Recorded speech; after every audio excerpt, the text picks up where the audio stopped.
prince du pays des larmes, démon de l'injustice, membre du conseil infernal. Cette forme sombre du dieu Baal a eu bien des noms, mais le monde et l'histoire se souviennent de lui comme Moloch. Le Baal Moloch est l'une des divinités les plus anciennes connues à ce jour. Son culte remonte au début de l'âge de bronze, si ce n'est avant.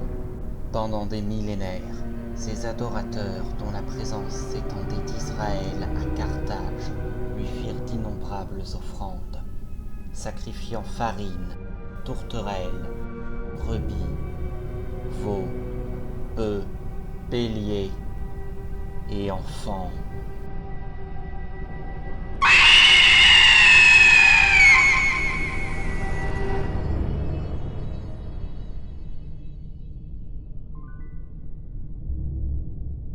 Servir Moloch signifiait une dévotion totale, au-delà des liens de la nation, du peuple, du devoir et de la famille. Ceux qui le vénéraient lui devaient une loyauté aussi grande que son appétit vorace.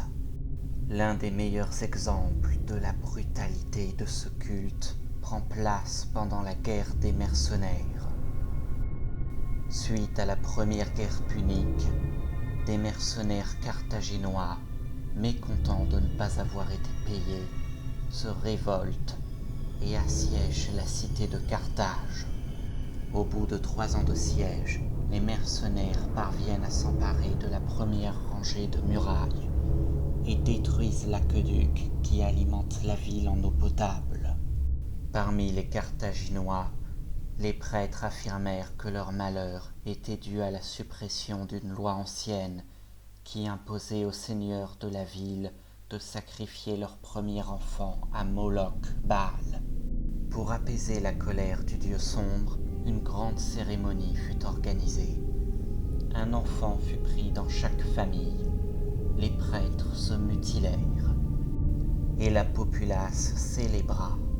Finalement, les enfants destinés au sacrifice, dont la tête avait été encapuchonnée pour ne pas qu'on les reconnaisse, furent conduits auprès d'une statue du dieu Moloch, et un à un furent jetés dans sa gueule incandescente.